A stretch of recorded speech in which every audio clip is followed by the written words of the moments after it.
So look at those orange V's. How are the scullers going to use those, Sarah? That's a great shot, isn't it? You can see how the crews line themselves up. So the long vertical, I guess, orange stick is set behind the orange V, and the crews will be aiming to line themselves up in the middle of that down the course. So it helps them to steer, especially in the early section as they're coming past the island. It can get quite tricky through there.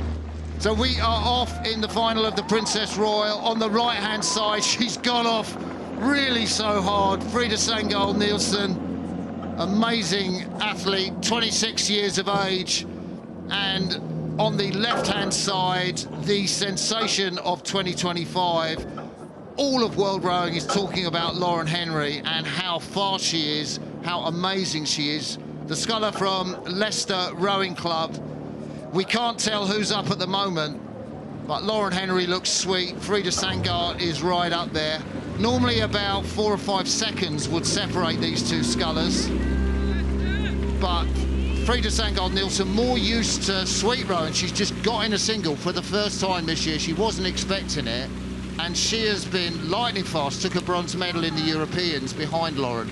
Yeah, she rows beautifully. I had the opportunity to comment on her racing Laura Goulet from Australia yesterday, but I love the way that she just gets set over really long and super loose. We're talking about sculling technique with Olaf Tufter in Lucerne just last weekend, and I think she's doing that really nicely, just to be able to put her oars in, really relax, long straight arms, and really lets the boat work underneath her. Yeah, Lauren Henry, coached by Andrew Randell, who of course helped her to that Olympic gold medal as bow in the British women's quad in Paris. But what I love about this, Lauren was under pressure from both Sangard and Fiona Murta in the first part of the race in Lucerne a week ago when we saw that. And Frida Sangard, I think she's taken half from that, and I'm not sure Lauren Henry has been under this much pressure in the regatta so far, Sarah. And if you're Frida Sangard Nielsen and you're coming up against the person who has dominated the women's single sculling season at every regatta this season, how do you approach the race, Martin? Yeah, you go and try and unsettle Lauren Henry. I mean, whether you can unsettle this woman, I mean, she has the most incredible technique. All the coaches have been talking about it. Andy Randell says she has a natural feel for the boat. He thinks she might have a little touch of bum shoving, just pushing the legs away before they should, but he likes to get her in the catch position, the quarter slide in the recovery, her shoulders in front of the hips, 3/4 of the way through the drive. She gets onto the front and just lifts herself off the seat, so she's got a lot of her weight suspended off the seat, only a little bit to move it back. But Sangard Nielsen is doing the business. Yes, they come through the barrier. Sangard Nielsen still with the lead here, but we are used to seeing Lauren Henry really take her races under control in the second half. So she'll be pretty patient there, but I'm sure just making sure that she maintains contact and doesn't let Sangard Nielsen get too much distance on her.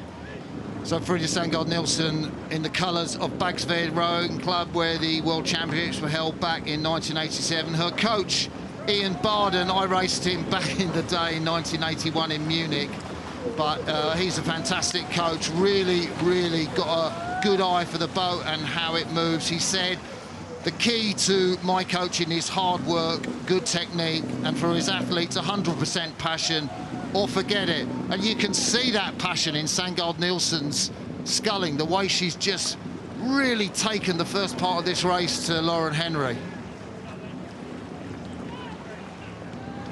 So there's a beautiful stretch that awaits the scullers. Lauren Henry will hope to unlock that amazing potential that we've seen. She did a 7:09, which was a sensational time in Plovdiv for the Europeans, only 2 seconds off that unbelievable world record set back in Seville in 2002 by the Bulgarian Romania Nikova. That was 7:07, but still Frida Sangard Nielsen. I mean, whatever happens in this race, this is a sensational performance from the Dane.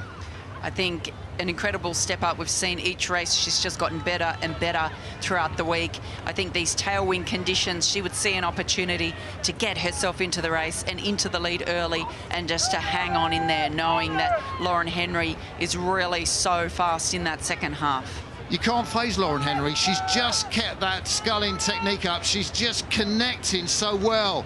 She just comes off the seat a little bit before she moves. A lovely squeeze. There goes the British sculler.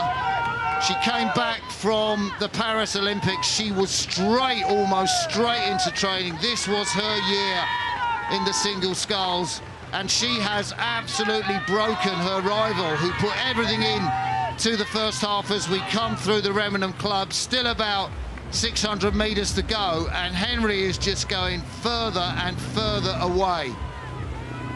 Wow, well, hats off to Frida Sandgaard Nielsen. She knew she had a big ask today to try and take the scalp of Lauren Henry, and she put herself out there early. She's rowing beautifully, but just the way that Lauren Henry's able to just pick up the boat and just keep it moving, and it makes it look so easy.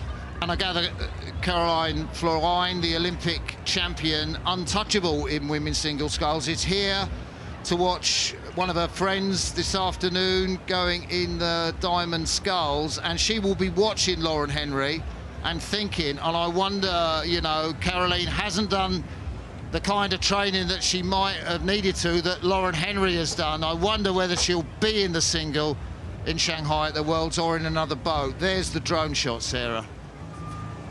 And as we hear the thunder, and definitely incredible conditions, really, for the athletes on this Henley course. Frida Sandgaard Nielsen, she is just trucking. But that amazing technique of Lauren Henry, the natural feel for the boat that she's got, has just taken her away, as it has done in all the races we've seen of her this season, Sarah.